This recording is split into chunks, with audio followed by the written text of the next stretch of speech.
A mente humana, ela vai pousar sempre em algum objeto. Eu não sei se há um nome ou se existe, clinicamente falando, depois eu vou até perguntar, se há algum momento em que a mente do homem não pensa em nada. Se isso pode ser só uma patologia, não é possível um negócio desse. Não é normal isso, né?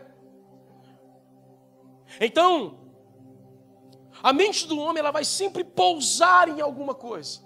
Agora, por exemplo, a sua mente, alguns estão com a mente aqui, ó, aqui. Alguns estão com a sua mente captando, minha mente está lá. Outros estão com a mente do lado. É o bebê, é o irmão, é aquele que passa lá fora, é o calor.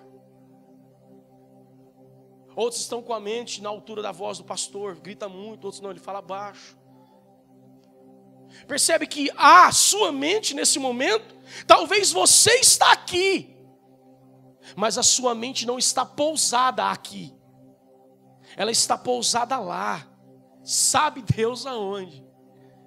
O fato é que a sua mente, ela sempre vai pousar em algum terreno. A mente humana, ela tem essa capacidade incrível de pensar no passado, no presente e no futuro em fração de milésimos de segundo. Só a mente humana. Para e pensa nisso. É um emaranhado de pensamentos.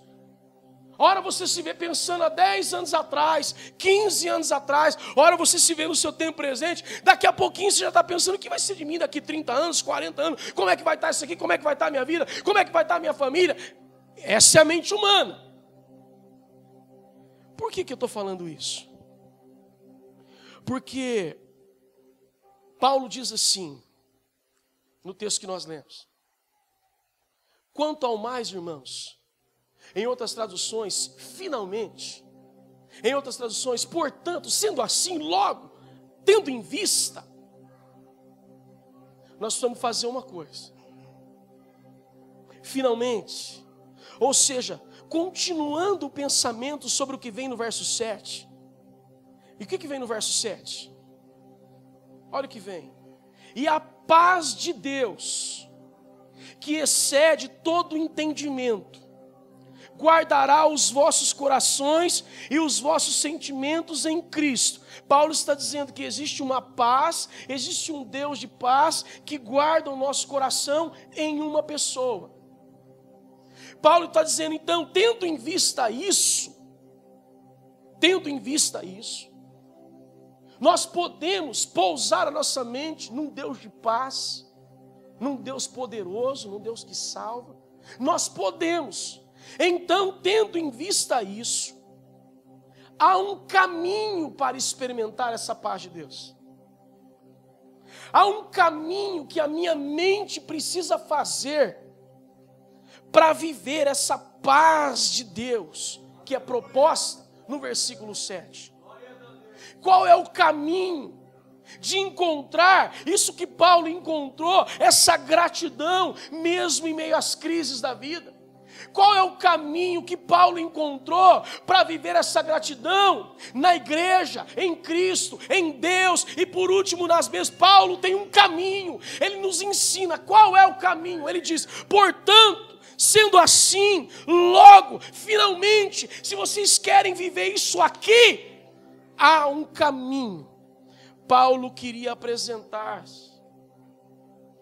de que os filipenses colocassem a sua mente, pousassem ela em coisas lícitas e que são dignas de ser alvo da nossa mente. O Watchman Nee, ele vai dizer que a mente mais usada por Satanás são as mentes passivas, mentes acomodadas, mentes distraídas que não têm alvo e não têm objetivo. Irmão, a Bíblia conta-nos a história no Antigo Testamento, no livro dos Reis, de um profeta Deus disse ao profeta: vai àquela terra, faz o que tem que fazer, não para, não coma, não faça nada lá, faz o que você tem que fazer e retorne para cá, não pare para falar com ninguém. O profeta foi, fez o que tinha que fazer, voltando, ele encontra um outro profeta. O profeta diz para ele: olha, volta para a cidade, come lá, repousa lá, e depois você retoma. Ele disse: não, Deus disse para mim não me deter no caminho. Não, mas Deus me disse que ele mudou. E o que o profeta fez? Voltou. Sabe o que houve com ele? Ele foi destroçado pelos leões.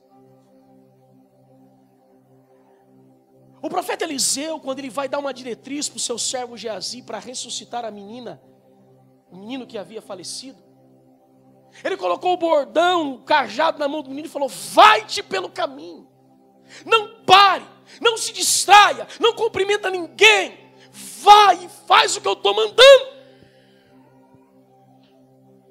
Irmãos, as mentes mais usadas pelo diabo são mentes passivas, mentes que se distraem, mentes que não têm alvo, mentes que não têm foco, mentes que estão apagando. Não tem raízes, não tem âncora. A Bíblia diz que essas mentes são levadas pelo vento. Vai usar o vento de doutrina, mas é vento. A sua mente não pode ser conduzida pelo vento, querido. Você precisa ter algo estabelecido para a sua mente, porque em algum lugar ela vai pousar. E aonde que a sua mente pousa? Aonde ela quer ou aonde você quer que ela pouse? Ou será que nós somos reféns da nossa mente? Elas que governam a nossa vida, a nossa existência? De modo algum. Um homem que é governado pela sua própria mente, ele está fadado à derrota e à destruição. Paulo chama isso e diz assim: aquele que vive na carne, humanidade, ele colhe frutos para a sua própria destruição. Nós temos que viver e pousar a nossa mente aonde Deus quer que nós pousemos ela. É Deus quem vai dizer.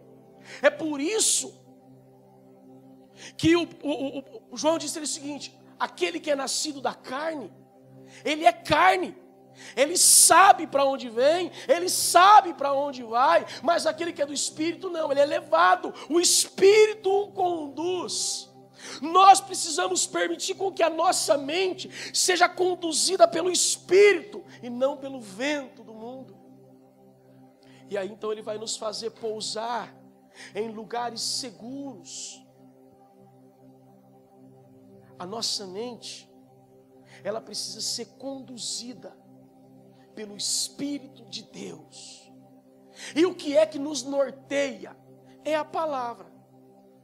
Então, entendendo isso, seja isso, Paulo vai dizer, seja isso que ocupe os seus pensamentos. Levem em consideração, fazei dessas coisas o universo pessoal, refletir sobre essas coisas, permitir que essas coisas modelem o seu caráter e a sua vida.